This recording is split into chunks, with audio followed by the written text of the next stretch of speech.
দীর্ঘদিনের জলযন্ত্রণা থেকে মুক্তি পেতে চলেছে পানাগড় বাজারের দক্ষিণ ক্যানেল পাড়ের মানুষ। গ্রীষ্ম বর্ষা যাই হোক, অধিকাংশ সময় দক্ষিণ ক্যানেল পাড়ের লায়ন্স ক্লাব সংলগ্ন রাস্তা সহ এলাকার অধিকাংশ বাড়ি জলমগ্ন থাকত। এই রাস্তার উপর দিয়ে যাতায়াত করতে হতো এলাকার স্কুল ছাত্রছাত্রীদের। শুধু তাই নয়, পাশাপাশি রয়েছে বেসরকারি চোখের হাসপাতাল ও বেসরকারি মেডিকেল ল্যাব, যেখানে প্রতিদিন হাজার হাজার মানুষ আসা যাওয়া করেন। তাদের সকলকেই সেই নোংরা জলের উপর দিয়ে যাতায়াত করতে হতো।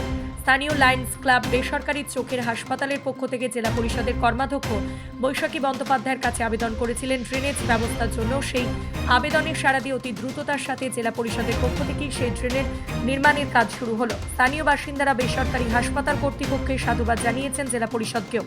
জেলা পরিষদের কর্মাধ্যক্ষ বৈশাখী বন্দ্যোপাধ্যায়কে শনিবার সকালে বেসরকারি চোখের হাসপাতালের সংলগ্ন ট্রেনের নির্মাণের নারকেল ফাটিয়ে শুভ উদ্বোধন করলেন জেলা পরিষদের কর্মাধ্যক্ষ বৈশাখী বন্দ্যোপাধ্যায়, লায়ন্স চক্ষু হাসপাতালের কমিটির সম্পাদক প্রদীপ চ্যাটার্জি, এলাকার তৃণমূল নেতা পল্লব ব্যানার্জি, আশকর আলী, এলাকার চিকিৎসক পূর্ণেন্দু ব্যানার্জি সহ স্থানীয় বিশিষ্টজনেরা।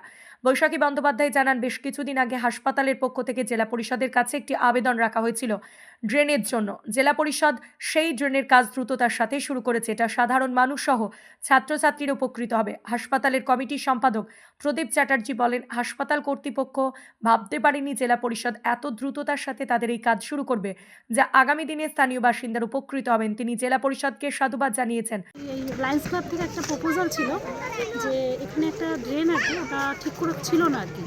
তো মানে ড্রেনটা না থাকার জন্য এই আশেপাশে যত এলাকা আছে যত নোংরা জল সব কিন্তু রাস্তার উপর দিয়ে যেত, এবং মানুষের বর্ষাকালে যেহেতু এই বছর বর্ষাটা বেশি হয়েছে, ভোগান্তির চূড়ান্ত থাকে। এদিকে বাচ্চারা যাওয়া আসা, যেহেতু পাশেই লায়ন্স ক্লাব রয়েছে, একটা হেলথ সেফটির ব্যাপার রয়েছে।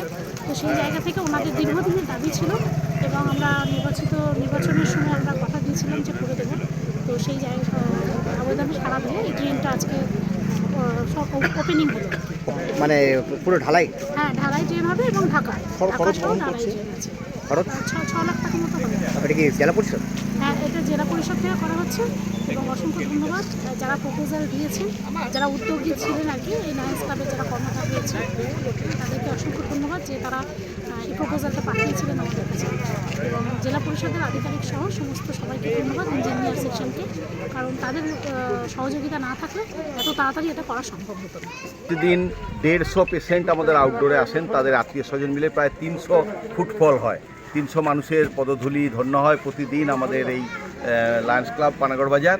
তো আমরা গত 2-3 বছর ধরে খুব অ্যাকিউট হয়েছিল একটা সমস্যা, যে ওই আমাদের দুটো বিল্ডিংয়ের মাঝখান দিয়ে দেখবেন একখানা বাজার থেকে একটা ড্রেন এসছে। তো এই ড্রেনটাতে অ্যাকচুয়ালি আলটিমেট আউটফল ছিল না, এবং আউটফল কোথাও হয়তো সরু থাকলেও সেটা ঠিকমতো কাজ করতো না। কাজেই বছরে বেশিরভাগ সময়, বিশেষ করে বর্ষাকালে, জলটা জমে যেত। ওই আমাদের পানাগড় বাজারের নোংরা জল এবং বর্ষার জল মিলেমিশে একটা চূড়ান্ত অব্যবস্থা। এবং তার চেয়েও বড় কথা বলি, আগামী 20 তারিখে এইটা একটা ইন্টারন্যাশনাল স্ট্যান্ডার্ডের মান আমরা পেতে চলেছি পানাগড় বাজার লায়ন্স ক্লাব, NABH। তো এটা আগেই পেয়েছি 1.5 বছর আগে, কিন্তু সেটা ছিল প্রভিশনাল। 20 তারিখে দিল্লি থেকে আসছে টিম, তারা ইন্সপেকশন করে এটাকে ফাইনাল দেবে যে এটা একটা মানে আন্তর্জাতিক মান, গুণমান পাচ্ছি। তো ওই ড্রেনটার সমস্যাটা আমরা ওভারকাম করতে পারতো না যদি না এই স্থানীয় প্রশাসন আমাদেরকে এগিয়ে আসতো। তো আমরা পানাগড় বাজার লায়ন্স ক্লাবের তরফ থেকে স্থানীয় প্রশাসনকে অজস্র ধন্যবাদ জানাচ্ছি, এবং এই যে ম্যাডাম আছেন আমাদের বৈশাখী ম্যাডাম বা পল্লবদা, সবাইকেই ধন্যবাদ জানাচ্ছি যে এত তাড়াতাড়ি এই কাজটাকে কার্যকরী করা যায়। আপনার নাম? এখন আমার নাম, আমি প্রদীপ চ্যাটার্জি, আমি 5 ডিস্ট্রিক্ট গভর্নর, এখন এই পানাগড় লায়ন্স আই হসপিটালের ট্রাস্টের সেক্রেটারি।